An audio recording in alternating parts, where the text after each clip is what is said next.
नमस्कार सभी बच्चों को, मैं राकेश जांगीड़ आपका हार्दिक अभिनंदन करता हूं, स्वागत करता हूं। दोस्तों, जीके विद राकेश जांगीड़ में आपका स्वागत है। और हमारा जो जीके वाली मैथ है उसका जो कंसेप्ट आपको सामने दिखाई दे रहा है वो ये है। दोस्तों, मैंने आज का जो ये विषय चुना है इसमें बहुत सारी कंफ्यूजिंग है, जैसे एचपीसीएल भागीदारी, राजस्थान की भागीदारी इत्यादि है।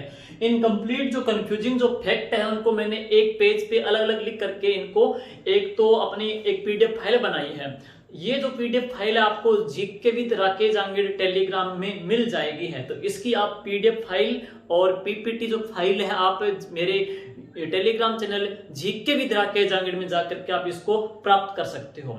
साथ में अपने बात करेंगे कि यूट्यूब जो चैनल है, इस चैनल के अंतर्गत काफी बच्चे कह रहे थे कि सर आप एक जीके फैक्ट की अलग सीरीज की प्लेलिस्ट बना दीजिएगा, जीके के जो टेस्ट है उसकी अलग प्लेलिस्ट बना दीजिएगा। तो आज मैंने है इसकी अलग अलग प्लेलिस्ट भी है वो क्रिएट कर दी है। आप वहां पे फैक्ट को अलग पढ़ सकते हो, क्लासों को अलग देख सकते हो, जो टेस्ट है वो भी जल्दी ही शुरुआत कर देंगे। तो ज्यादा देर न करके हम शुरुआत करता हूं। उससे पहले आपसे एक गुजारिश है कि आप इस चैनल को है अपना मान करके है शेयर कीजिएगा और सब्सक्राइब कीजिएगा और इसको लाइक और कमेंट कीजिएगा। तो लीजिए शुरुआत करते हैं। दोस्तों देखिए, ये भी वसुधन साहित्य में प्रश्न आया था और एक दो एग्जाम में सेकंड ग्रेड संस्कृत विभाग में दोस्तों ये प्रश्न आया था। ये प्रश्न आया था। इसमें क्या 3 प्रकार के वन हैं। राजस्थान में एक संरक्षित वनों को 3 प्रकार की श्रेणी में डिवाइड किया गया है। एक है संरक्षित वन, एक आरक्षित वन और एक अवर्गीकृत वन है। प्रश्न क्या पूछता है? वो प्रश्न ये पूछता है कि संरक्षित वन कितने परसेंट पे है, आरक्षित कितने परसेंट पे और अवर्गीकृत कितने परसेंट पे। और ये जो शब्दों का है आरक्षित और संरक्षित है, बच्चे इन दोनों के हेर फेर में कंफ्यूज हो जाते हैं। तो मेरा विषय यही है। सुनिए, सबसे पहले परिभाषा क्या है संरक्षित की। ऐसे पेड़ पौधे, हम बात करते हैं ऐसे पेड़ पौधे जिनकी कटाई पे और पशु चारण के ऊपर रोक है, लेकिन सरकार से है परमिशन लेकर के है उनकी कटाई कर सकते हैं। दूसरी बात करते हैं आरक्षित वन है। आरक्षित वनों की बात करते हैं तो इनकी कटाई के ऊपर प्लस इनकी चराई के ऊपर भी है पूर्णतः निषेध होता है, प्रतिबंध होता है। और एक होता है अवर्गीकृत वन, मतलब इनको किसी प्रकार की श्रेणी में नहीं रखा गया है, मतलब ना तो कटाई पे रोक है और ना ही इसमें चराई पे रोक है। तो जाहिर सी बात है कि ये तो सबसे कम होंगे क्योंकि कोई रोक तो है नहीं। लेकिन दिक्कत क्या आएगी, आपको इनका प्रतिशत पूछे और एग्जाम वाला क्या करता है, ये इसकी परिभाषा जो मैंने बताई वो नहीं पूछता, आपसे सीधा ये पूछेगा कितने प्रतिशत के अंतर्गत है। तो सुनिए, संरक्षित को आपको देखना है प्रोटेक्ट है, अंग्रेजी में वहां पे दिया होगा। और संरक्षित आरक्षित में आप कंफ्यूज मत होना। संरक्षित होना सुरक्षा करना, इसको सुरक्षित भी आ सकता है।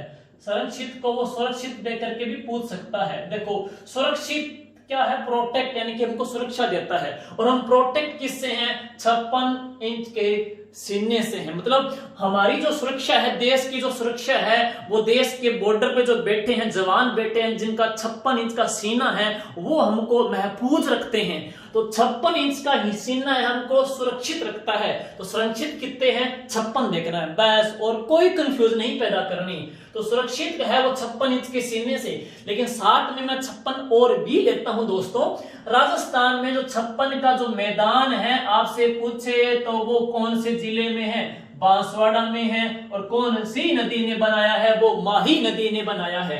तो 56 का जो मैदान है वो बांसवाड़ा में है, माही ने बनाया है। लेकिन राजस्थान में गोल आकृति में फैली पहाड़ियां हैं, 56 की जो पहाड़ियां हैं। तो दोस्तों 56 की जो पहाड़ियां हैं वो बाड़मेर में है। 56 की जो पहाड़ियां हैं वो बाड़मेर में, और 56 की पहाड़ी की जो टॉप चोटी है उसका नाम है हल्देश्वर। और हल्देश्वर के ऊपर दुर्ग बना हुआ है, सिवाना का दुर्ग बना हुआ है। और हल्देश्वर के ऊपर बना हुआ है पीपलूद। पीपलूद को मारवाड़ का लघु माउंट आबू भी कहते हैं। तो 56 की पहाड़ी बाड़मेर में, 56 का मैदान बांसवाड़ा में है। राजस्थान में 56 का जो पर्वत है दोस्तों वो उदयपुर में है। तो 56 का पर्वत उदयपुर में, 56 की पहाड़ी बाड़मेर में, 56 का मैदान बांसवाड़ा के अंतर्गत है। दोस्तों जो 56वां काल पड़ा था वो पड़ा था 1899 ईस्वी को। और विक्रमी संवत की बात करें तो ये बन जाएगा 1956। तो 56वां काल पड़ा था 56 विक्रमी संवत को 56 पर्वत उदयपुर में, 56 की पहाड़ी बाड़मेर में, 56 का मैदान बांसवाड़ा में है। और राजस्थान के अंतर्गत सुरक्षित है हम 56 इंच के सीने से, तो संरक्षित वन कितने परसेंट पे है? 56 पे है। और सर्वाधिक वो कौन से जिले में है दोस्तों? वो 12 जिले में है। बस यही कंफ्यूज आपके पैदा होगी।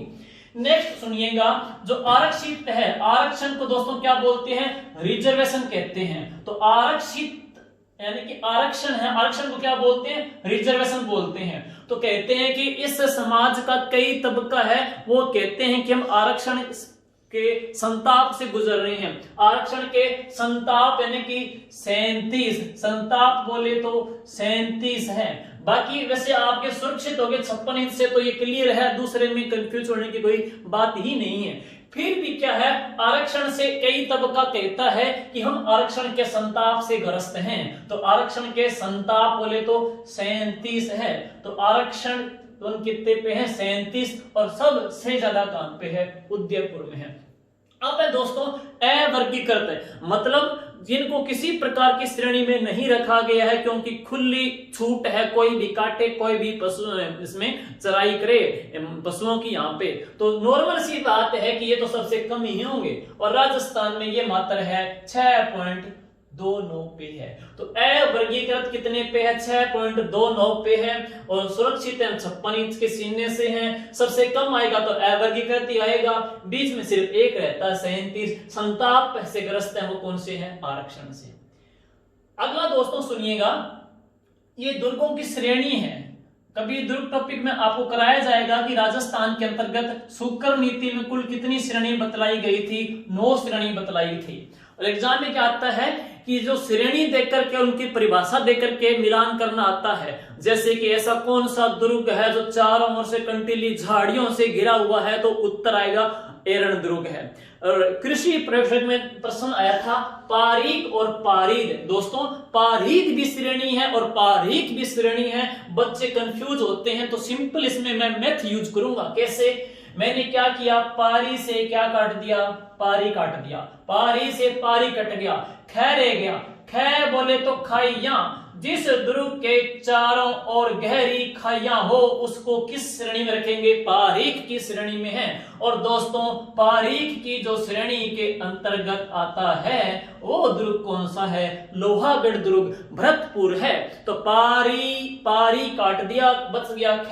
ख बोले तो खाइया। तो खाइया वाला जो दुर्ग है, पारीख वाला जो दुर्ग है दोस्तों कौन सा है? लोहागढ़ है भरतपुर का। अब ध बच गया।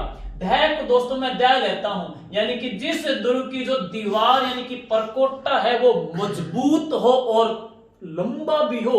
तो जिस दुर्ग का जो बाहरी परकोटा है वो मजबूत, द से दीवार हो, द से दीवार है। और आपको पता है 36 किलोमीटर लंबा किस दुर्ग का परकोटा है दोस्तों?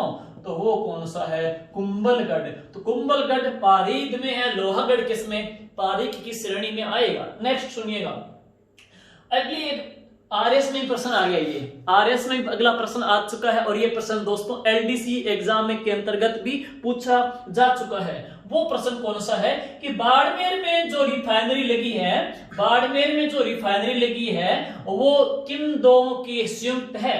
तो HPCL Hindustan power corporation limited जो 1976 को स्थापित हुई थी, एचपीसीएल, और भागीदारी है राजस्थान सरकार की। एग्जाम में आता है 26-74, 74-26 और या फिर 76-24, 24-76। बच्चे अक्सर बहुत ज्यादा कंफ्यूज होते हैं। तो इसमें आप दोस्तों क्या तरीका अपनाओगे देख लीजिए। आपको क्या है, 26 को राजस्थान से जोड़ना है। कैसे आप जोड़ोगे? तो इसमें दोस्तों मैं एक सिंपल से इसमें फैक्ट यूज करता हूं कि जब राजस्थान का कंप्लीट रूप अस्तित्व में आया था, राजस्थान का कंप्लीट रूप अस्तित्व में आया था 1 नवंबर 1956 को। और 1 नवंबर 1956 को राजस्थान का 26वां जिला बना था। और वो कौन सा बना था? अजमेर बना था। तो इस प्रकार से हम 26 को राजस्थान से जोड़ सकते हैं। हालांकि मैं मानता हूं ये अभी तक पूरा 26 पूरा तर्क संगत नहीं है कि एक ऐसा फैक्ट नहीं बना जो आपके पूरे मानसिक पटल के ऊपर है छाप दे। तो मैं प्रयास कर रहा हूं कि 26 को राजस्थान से और किसी प्रकार से अपने जोड़ें ताकि 26 आप एचपीसीएल में न कर सको। अगर आपको भी ऐसे अच्छे कोई सुझाव इसमें दिख रहे हैं कि 74 को एचपीसीएल से बांटा जाए और 26 को राजस्थान से बांटा जाए कोई एक ट्रिक के माध्यम से, तो मुझे आप कमेंट बॉक्स में इसका जरूर बताना ताकि मुझे भी है सहायता मिले दोस्तों। क्योंकि ये जो ट्रिक वगैरह है, ये जो फैक्ट है, आप लोगों की सहायता से ही बनते हैं। कई ऐसे विचार होते हैं जो मेरे जहन में नहीं आते लेकिन आपके जहन में वो आ भी सकते हैं। तो कमेंट में इसका जरूर आप सॉल्यूशन बताना दोस्तों। लेकिन एचपीसीएल की भागीदारी है 74% और राजस्थान सरकार की भागीदारी है 26% है। आगे सुनिए, एक झील है पिछोला झील उदयपुर में। इस झील के अंदर दो महल या दो मंदिर बने हैं, दो महल बने हैं दोस्तों। एक का तो नाम है जग मंदिर, एक का नाम है जग निवास। एक का निर्माण जगत सिंह प्रथम ने करवाया, एक का निर्माण जगत सिंह सेकंड ने करवाया। कंफ्यूज होते हैं बच्चे कि प्रथम ने कौन सा बनाया, द्वितीय ने कौन सा बनाया। तो देखिए, अपने बात करेंगे दोनों में जग आता है, तो दोनों में जग आता है, जग से अपने जग काट देते हैं। अब जगत सिंह दोनों में है तो जगत सिंह से जगत सिंह काट देते हैं। मंदिर, एक तो मंदिर एक जग निवास है। मंदिर में पहला अंग्रेजी वर्ड एम लिया जाएगा, निवास में पहला वर्ड एन लिया जाएगा। अब अपने अल्फाबेट देखेंगे ना तो A B C D E F G H I J K L M N, पहले एम आएगा। एम पहले आता है और प्रथम भी पहले आता है, द्वितीय बाद में आता है, एन भी बाद में आता है। तो जग मंदिर तो जगत सिंह प्रथम वाले ने करवाया था, जबकि जग निवास का निर्माण जगत सिंह द्वितीय ने करवाया। ये जो जग मंदिर है दोस्तों, इसकी क्या खूबी है कि ये जो मंदिर है, ये जो महल है, शरण के लिए प्रसिद्ध रहा है। शरण यहाँ पे ली थी।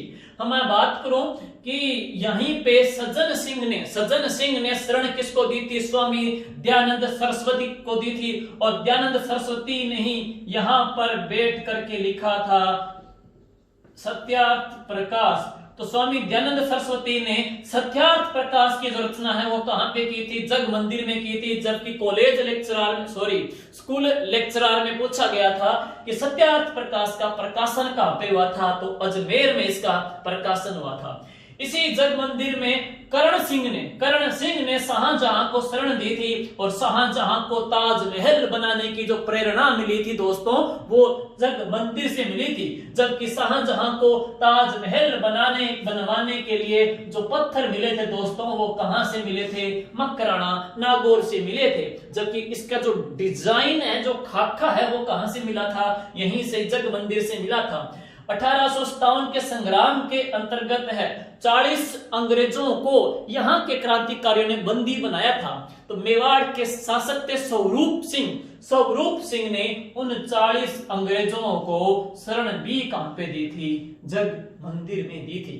तो जग मंदिर भी पिछोला में, जग निवास भी दोस्तों पिछोला के अंतर्गत आ जाता है। अगला सुनिए, अंतिम है फैक्ट ले रहा हूं मैं, हिस्ट्री का है। हिस्ट्री के अंतर्गत आपके टॉपिक में दे रखे हैं जनजातीय आंदोलन दे रखे हैं। तो भील जनजातीय दोस्तों, भीलों के लिए दो प्रकार के आंदोलन चले थे। एक का तो नाम है भगत आंदोलन, एक का नाम है एकी आंदोलन। तो पहली बात आपसे पूछेगा दोनों किसके लिए? भीलों के लिए। लेकिन आपसे पूछे कि इन आंदोलन का क्या मंतव्य था, क्या उद्देश्य था? देखो कि एकी का अर्थ है एकता, तो मतलब भीलों को एक करने के लिए। एक ही क्यों चलाया था? भीलों को एक करने के लिए। तो एक ही चलाया था एकता स्थापित करने के लिए, और एक करने के लिए चलाया था 21 में। एक करने के लिए चलाया था 21 में। तो एक ही कब चला था? 1921 में चला था है। और हम बात करूं मैं भगत की है, तो कहते हैं कि बिल्कुल आदमी भगत बन गया, यानी कि जिसने नशा वगैरह सब कुछ छोड़ दिया है। भगत बनना यानी कि नशा वगैरह छोड़ देना। तो भीलों में नशा या दुर्व्यसन इनको दूर करने के लिए चलाया था भगत। तो भगत बनाया गया तो नशा छुड़ा करके। तो नशा छुड़ाने के लिए उद्देश्य है भगत आंदोलन, या यूं कहूं सामाजिक बुराइयों को दूर करने के लिए चलाया था भगत आंदोलन। और एक करने के लिए चलाया था कौन सा? एक ही आंदोलन है। अब सुनिए, भगत हम किसके होते हैं? भगत हम या तो किसके होते हैं? गुरु के होते हैं, अपने गुरुदेव के होते हैं। या हम भगत किसके होते हैं? गोविंद के होते हैं, भगवान के होते हैं। और एक दोहा भी कहा गया है कि गुरु गोविंद दोऊ खड़े काके लागू पांव। तो हम भगत हैं या तो गुरु के हैं फिर किसके हैं, गोविंद के। तो भगत किसने चलाया था, गुरु गोविंद ने चलाया था। जबकि एक एक करके पिरोते हैं मोतियों को, मोतियों की जो माला पिरोते बनाते हैं तो मोतियों को एक एक करके पिरोते हैं। तो एक ही चलाया था किसने, मोतीलाल तेजावत ने। अब डाउट क्या आएगा कि एक आंदोलन में तो इतने भील मरे थे 1500 और एक ही में कितने मरे थे, 1200 मरे थे। कैसे याद करोगे, एक ही में एक एक करके मरे थे और एक एक कितने होते हैं, 2 होते हैं। तो एक ही में एक एक करके मरे थे तो एक एक होते हैं 2। तो इसमें कितने मरे थे, 1200 मरे थे। जबकि भगत में कितने मरे हैं, 1500 भील मरे हैं। अगली बात सुन लीजिए, गुरु गोविंद भगत हम किसके होते हैं, भगत होते हैं हम गुरु के या फिर गोविंद के। और गुरु किसका प्रयोग करता है, बांस का प्रयोग करता है। अपने कहेंगे कि गुरु जो मारने के लिए है, बच्चा पढ़ नहीं रहा तो दंड देने के लिए किसका प्रयोग करता है, बांस का प्रयोग करता है। पिछली रीट में प्रश्न आया था कि गुरु गोविंद गिरी का जन्म कहां हुआ था दोस्तों, बांसिया गांव डूंगरपुर में हुआ था है। अगली बात है, मोतीलाल जी जो तेजावत है इनका जन्म हुआ था कोल्यारी गांव के अंतर्गत। ये कोल्यारी गांव पड़ता है उदयपुर के अंतर्गत। इसके अलावा अंतिम बात कि हल्दी घाटी युद्ध में महाराणा प्रताप के सैनिकों का जो इलाज किया जा रहा था, प्राथमिक जो चिकित्सा प्रदान की जा रही थी वो कौन से गांव में की जा रही थी, कोल्यारी गांव के अंतर्गत। तो दोस्तों ये थे आज के जो फैक्ट है, उम्मीद करता हूं आपको पसंद आया होगा। तो आप इसको ज्यादा से ज्यादा शेयर कीजिएगा और कमेंट कीजिएगा और सब्सक्राइब कीजिएगा। धन्यवाद दोस्तों।